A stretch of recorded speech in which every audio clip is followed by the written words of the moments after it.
Bienvenidos a EWTN Noticias, un gusto tenerlos en el programa de hoy. Soy Eddie Rodríguez Moreno. Yo Isabel Díaz Monsalve y junto con todo el equipo de EWTN Noticias trabajamos para llegar a sus hogares con la mejor información de la Iglesia y el mundo. Y estos son los titulares. Papa Francisco invita a soñar a lo grande a 70.000 jóvenes de Italia reunidos en Roma. Obispos de Venezuela denuncian tortura y persecución en el país. Autoridad del Vaticano y vicepresidente de los Estados Unidos condenan violencia en Nicaragua. La violencia en Nicaragua continúa. Lamentablemente, 2 ciudadanos nicaragüenses opositores al gobierno fueron asesinados por paramilitares hace unos días. Frente a esto, el arzobispo de Managua expresó su indignación después de la misa dominical. 2 personas murieron asesinadas hace unos días en Matagalpa, Nicaragua, luego de que la marcha en la que se exigía la libertad de los presos políticos fuera atacada por paramilitares. Frente a esta situación, el arzobispo de Managua, cardenal Leopoldo Brenes, expresó su indignación y envió sus condolencias hacia las familias por lo acontecido. Es lamentable y condenable de nuestra parte, venga de donde venga. Creo que un nicaragüense que fallezca, sea de la tendencia que sea, siempre es un dolor para Nicaragua y eso es condenable por todos los nicaragüenses. Así que mi oración y mi cercanía a la familia Mendiola allá en Matagalpa, de igual forma a esta persona campesina que miré hoy en la mañana a través de uno de los medios.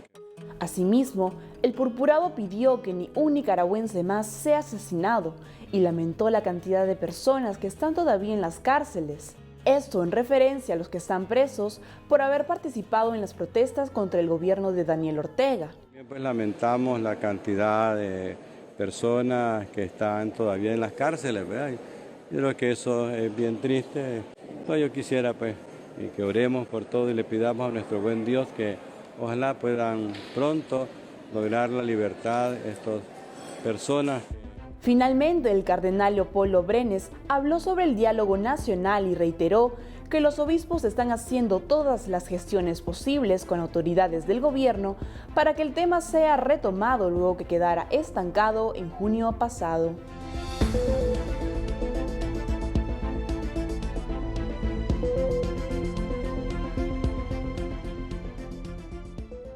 El secretario de Estado del Vaticano y el vicepresidente de los Estados Unidos respaldaron de manera conjunta el papel que la Iglesia Católica está desempeñando en la crisis política en Nicaragua. El secretario de Estado del Vaticano, cardenal Pietro Parolin, sostuvo una conversación telefónica con el vicepresidente de Estados Unidos, Mike Pence, en torno a la grave crisis por la que atraviesa Nicaragua.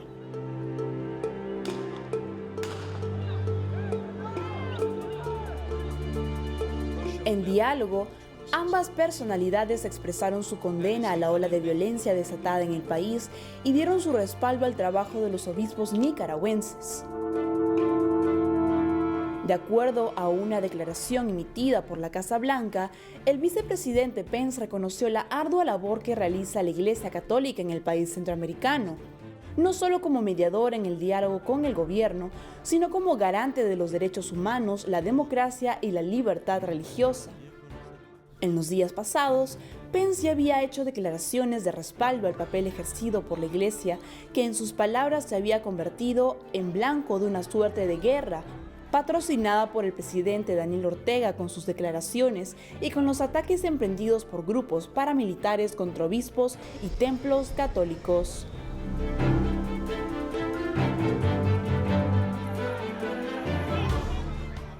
La principal preocupación de todo buen gobierno es el bien común, no necesariamente su autoridad por encima de cualquier consideración cuando llegue incluso al atropello sistemático que ya está reconocido por la comunidad internacional en Nicaragua. La Iglesia busca el diálogo en Nicaragua, pero también no puede dejar de denunciar las atrocidades que hace el gobierno. En otras noticias, la Conferencia Episcopal de Venezuela manifestó su denuncia y rechazo a todo tipo de tortura, amedrentamiento y persecución en el país, prácticas que están deteriorando cada vez más el sistema de justicia. A través de un comunicado, los obispos de Venezuela señalaron que el país está pasando por una situación muy delicada, ya que se quiere instaurar una espiral de violencia, y agregaron que se está promoviendo el resquebrajamiento de la justicia cuando todo lo que tiene que ver con ella escapa del control de las leyes y de los procedimientos legales, para enmarcarse en la arbitrariedad que lleva a la persecución, el amedrentamiento y al atropello del Estado de Derecho. En este sentido, los prelados condenaron todo tipo de tortura y tratos inhumanos. Aunque no se menciona el hecho, el comunicado aparece días después de que se difundiera un audio en el que se escucha al diputado apresado Juan Requenses afirmar que ayudó a entrar en el país a uno de los presuntos organizadores del supuesto ataque con drones contra el presidente Maduro. Una declaración que algunos opositores afirman que se hizo bajo una coacción cruel e inhumana. Frente a este panorama, los prelados denunciaron ante los organismos nacionales e internacionales la tortura a la que está sometido el parlamentario y pidieron a los organismos de seguridad del Estado que no repriman, sino más bien acompañen al pueblo que no tiene otra alternativa que la de buscar ser escuchado en sus necesidades. Por último, los obispos venezolanos alentaron a la reconciliación y a la paz bajo la protección de la Virgen Santísima. Aquí tenemos otro ejemplo de un gobierno que pasa por encima de sus ciudadanos, que no le interesa el bien común realmente y que no vela por la dignidad de las personas. Justamente todos los venezolanos, muchos de ellos están teniendo que salir a otros países para buscar lo que no encuentran en el suyo. La crisis humanitaria que vemos en Nicaragua ha llevado ya a una escala insoportable. Es lo que vemos día a día en Venezuela, un país rico en recursos del que han tenido que emigrar 4 millones de personas desde el 2003. Otro caso en el que el bien de la población parece importar muy poco.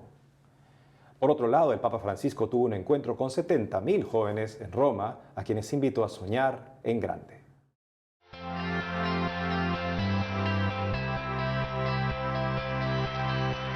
El sábado 11 de agosto, el Papa Francisco se encontró en la capital italiana de Roma con 70.000 jóvenes que peregrinaron desde sus ciudades para celebrar una vigilia con el Santo Padre.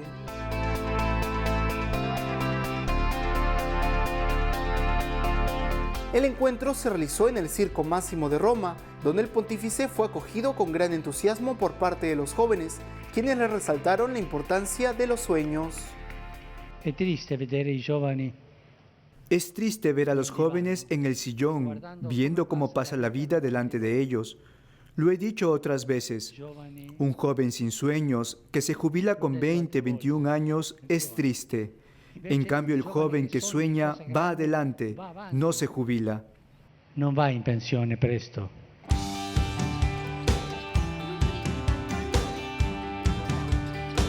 Por otro lado, el Santo Padre comentó que los sueños de los jóvenes pueden generar un poco de miedo en los adultos. I sogni dei giovani. Los sueños de los jóvenes dan un poco de miedo a los adultos, quizás porque los adultos han dejado de soñar y de arriesgarse, o porque ponen en crisis sus elecciones de vida. Le loro scelte di vita. Finalmente, el Papa Francisco animó a los jóvenes a dar testimonio y les recordó que el miedo nos hace pesimistas. Por eso, los invitó a arriesgar, soñar e ir adelante siempre.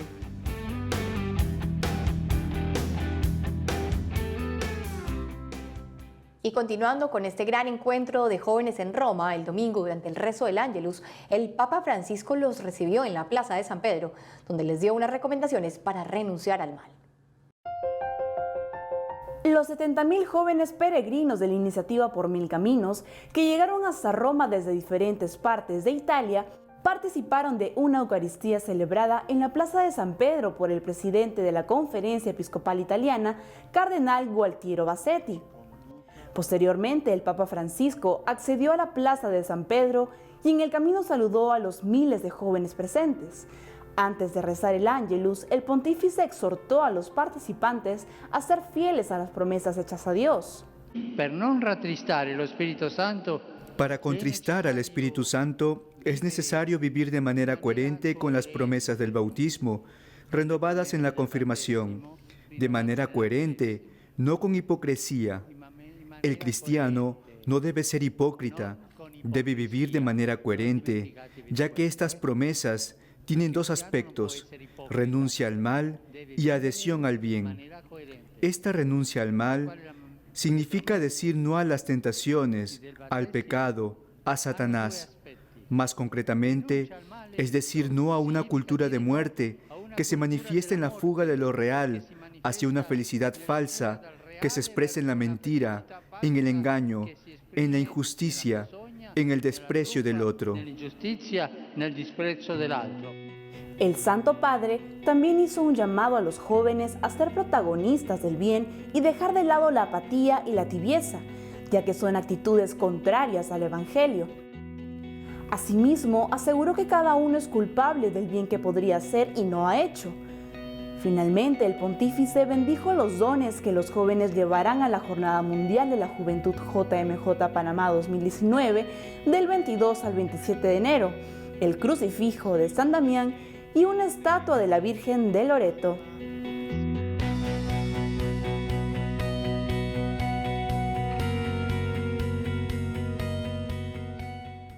Qué alegría que tantos jóvenes puedan acercarse al Papa Francisco, escuchar sus meditaciones. Nosotros necesitamos muchísimo de esa alegría que tienen los jóvenes y que la Iglesia se renueve a través de ellos. En Costa Rica, la cuarta sala constitucional del país aprobó el matrimonio homosexual. En ese contexto, la Conferencia Episcopal Costarricense expresó que el Estado no puede confundir el orden natural del matrimonio y la familia.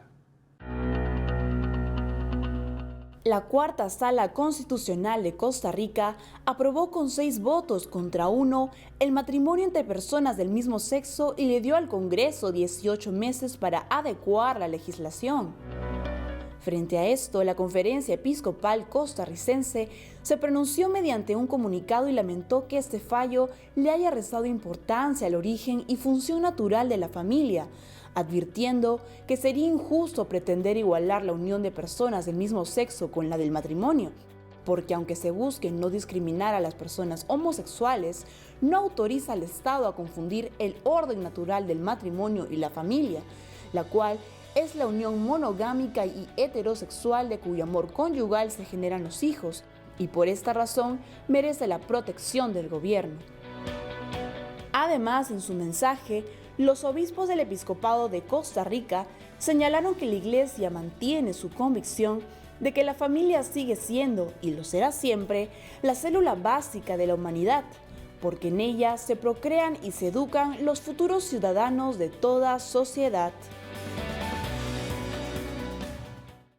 Cada vez que veo una noticia así me pregunto por qué no mejor ya le damos el gobierno completamente a los jueces para que ellos dictaminen todas las normas del país, si incluso la Constitución, un documento redactado en base a consensos y referéndums de la población, no vale nada ante el activismo judicial que impone este tipo de leyes para favorecer la agenda LGTB.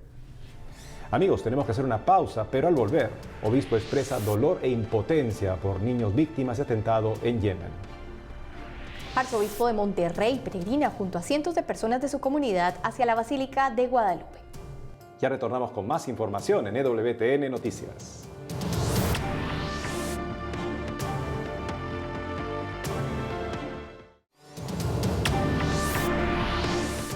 Regresamos con tristes noticias que llegan desde el sur de Arabia, donde fue bombardeado un autobús que llevaba niños. El vicario apostólico de este lugar mostró su dolor por ese atentado. El vicario apostólico del sur de Arabia, Monseñor Paul Hinder, expresó su dolor e impotencia por las decenas de fallecidos que dejó un ataque aéreo contra un autobús que llevaba niños en la provincia de Saada, al noreste de Yemen, el pasado 9 de agosto. El ataque al vehículo que circulaba por el mercado de Dayan en la ciudad de Sadá fue realizado por la coalición dirigida por Arabia Saudita como represalia a los misiles lanzados por los rebeldes hutíes desde Yemen contra la ciudad saudí de Yazan. De acuerdo al Comité Internacional de la Cruz Roja en Yemen, el bombardeo dejó 130 víctimas, de las cuales el ministro de Salud del gobierno, Taha al-Mutawakil, informó que más de 50 personas fallecieron, entre ellas 40 niños, y 79 resultaron heridas, siendo 56 menores de edad. Pedimos a las Naciones Unidas y al mundo que se unan con el pueblo yemení para hacer frente a esta agresión y levantar este asedio y enjuiciar a los criminales de guerra que bombardearon y mataron a la gente de Yemen. Hoy, el número de mártires de niños está aumentando día tras día. Según un portavoz de la coalición liderada por Arabia Saudita, el ataque fue una acción militar legítima y culpó a los hutíes de reclutar niños y utilizarlos en los campos de batalla como cobertura. El gobierno de Yemen y la coalición llevan una guerra con los hutíes por más de 3 años. Desde el estallido del conflicto, el país, con un sistema de salud paralizado, se ha sumergido en una hambruna extrema.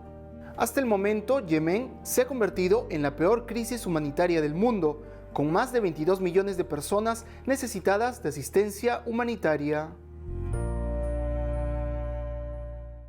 Desde aquí repudiamos este atentado contra víctimas inocentes, como son estos niños que no tienen nada que ver en esta guerra absurda en este país.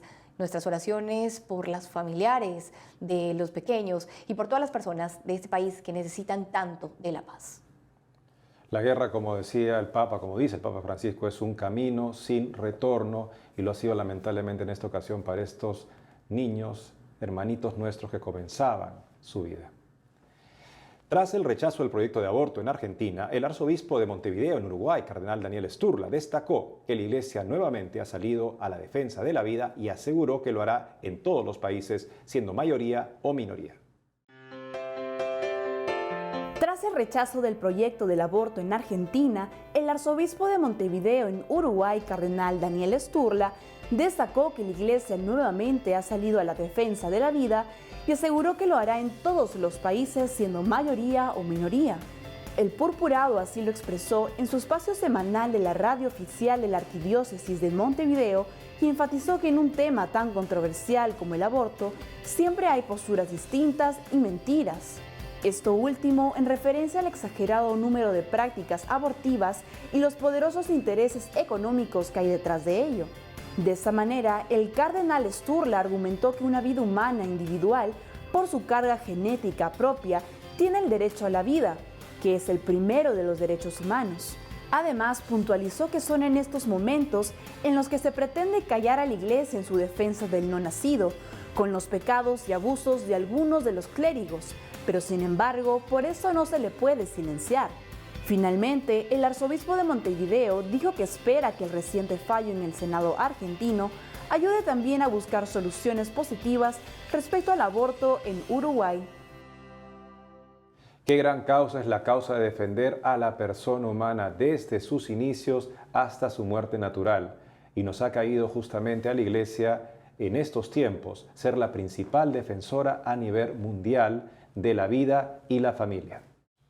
Y en otras noticias, en Estados Unidos, el arzobispo de Washington afirmó que está a favor de una comisión que reciba todas las denuncias, así sea contra obispos, y que las que se consideren válidas sean remitidas a Roma. Las recientes denuncias de abuso sexual reveladas contra el arzobispo emérito de Washington, Theodore McCarrick, continúan poniendo en el ojo de la tormenta a la Iglesia Católica en Estados Unidos. En una entrevista a EWTN News Nightly, el arzobispo de Washington, cardenal Donald Wuerl, manifestó que debería de ser de público conocimiento la lista de acusaciones de abuso sexual contra líderes de la Iglesia, incluyendo obispos y cardenales, y se debería responsabilizar a los obispos, así como a los sacerdotes. Let me ask you, Cardinal. Permítame preguntarle, cardenal, los obispos en Pensilvania han lanzado la lista de nombres de sacerdotes que han sido acusados de abusos y han removido nombres de obispos de diócesis. ¿Esto podría ser una política efectiva en toda la nación? Creo que ese es el siguiente paso. El primer paso es tener un mecanismo en el cual alguien pueda presentar una acusación, incluso si se trata de un rumor persistente. Tiene que haber un lugar que recepcione estas acusaciones para su investigación. También tenemos que reconocer que no toda acusación o rumor termina siendo verdad, pero el rol de esta especie de panel o comité sería el de investigar primero todo esto y luego, si hay alguna conclusión, todas las acusaciones deberían pasar a la Santa Sede. Ahora les tenemos información desde Estados Unidos, donde los caballeros de Colón, en el marco de su convención anual, recibieron una carta del Papa Francisco. El Papa Francisco envió un mensaje a los caballeros de Colón con motivo de su convención anual realizada en Baltimore, Estados Unidos. El texto, dirigido al Caballero Supremo Carl Anderson, expresa la gratitud del pontífice por el compromiso de proclamar el Evangelio de la familia, animando a los hombres en su vocación de maridos y padres católicos y defendiendo la auténtica naturaleza del matrimonio dentro de la sociedad. Asimismo, en la misiva, el Santo Padre expresa su confianza en que la Orden seguirá ofreciendo ayuda y apoyo, sobre todo a los jóvenes, que en un mundo lleno de luces contrarias al Evangelio, tratan de seguir siendo fieles discípulos de Cristo e hijos de la Iglesia.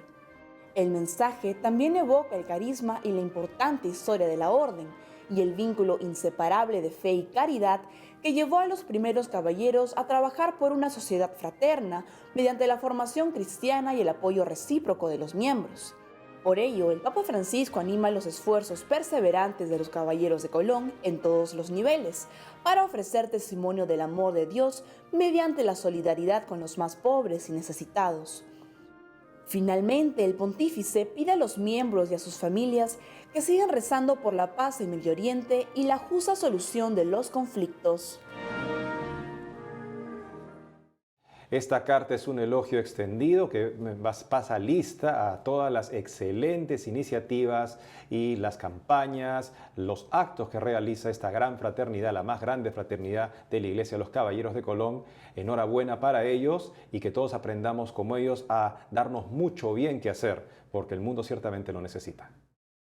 Nuestro compañero David Ramos entrevistó al arzobispo de Monterrey, México, Monseñor Rogelio Cabrera, quien estuvo de peregrinación con cientos de personas de su comunidad hacia la Basílica de Guadalupe, en Ciudad de México. El prelado habló acerca de este caminar hacia la Virgen y cómo la piedad popular y las peregrinaciones ayudan a combatir el secularismo en la Iglesia. Veamos. Todo recae en las parroquias. Los párrocos ya saben cuándo es la fecha. Hay una coordinación general para venir a la peregrinación, donde se preparan las enseñanzas, la estrategia de comunicación y también de cómo se va a desarrollar toda la peregrinación. Pero los párrocos son los principales promotores de este viaje. Vienen muchas parroquias, vienen las danzas, que son todavía una herencia que tenemos en Monterrey. Siendo Monterrey una ciudad moderna, sigue ahí la raíz de nuestro México y vendrán al menos 15 danzas de matachines a acompañarnos en la peregrinación. En Monterrey casi todas las parroquias tienen su danza azteca. En primer lugar, queremos recuperar los símbolos religiosos. Cada símbolo nos lleva a lo que da origen. Y hay símbolos religiosos especiales para el país y también para Monterrey. Aquí, la Basílica de Guadalupe y el Cubilete, pero también en Monterrey. Monterrey tiene 3 basílicas dedicadas a la Virgen María. Y yo veo cómo el pueblo se vuelca alegre para celebrar a la Virgen. Es increíble la piedad popular que va a la Basílica de Guadalupe allá en Monterrey. A nosotros nos toca como sacerdotes y como obispos darle cauce a esta belleza del corazón mexicano y del corazón de Monterrey. El amor a la Virgen María, a la Virgen de Guadalupe, ha sido el sostén de nuestra patria. México ha sufrido mucho, persecuciones, pobreza, violencia, pero gracias a que tenemos una mamá a quien recurrir, podemos soportarlo todo y seguir adelante. México, increíblemente, es un pueblo que siempre espera, y esto da lugar a que a veces algunos abusen de México, pero México siempre tiene esperanza, y esto no es fortuito, no es una casualidad. El origen de la esperanza está aquí, en el Tepeyac. Los salesianos del Perú celebraron 120 años de presencia salesiana en el puerto del Callao. Veamos lo que se vivió. Con un gran pasacalle por las principales avenidas del puerto del Callao, los salesianos conmemoraron 120 años de presencia en esa conocida provincia constitucional del Perú. En dicha actividad participaron educadores, padres de familia y alumnos, quienes vistieron trajes típicos de las diferentes regiones de la nación. Más adelante, en el patio central del Colegio Don Bosco, Los alumnos mostraron su talento y alegría con un festival de danzas. Posteriormente, el padre Manuel Cayo, inspector de los salesianos en el Perú, presidió una misa de acción de gracias y destacó que celebrar un aniversario es mirar con agradecimiento el pasado, comprometernos con nuestra tarea y mirar hacia adelante. Asimismo, aseguró que este gran sueño continuará muchos años más. Las celebraciones por los 120 años de presencia salesiana en el Callao concluyeron con una ceremonia de gala que se realizó en el Teatro Municipal y donde los jóvenes provenientes de varias obras salesianas del Perú ofrecieron un concierto de bandas y música. Y en el marco de la festividad de la Asunción de María Santísima en cuerpo y alma al cielo, le pedimos a nuestra Madre que nos ayude a parecernos más a su Hijo Jesús. Muchas gracias por estar con nosotros, cuenten con nuestras oraciones y saben que pueden seguirnos en nuestras redes sociales. Hasta muy pronto.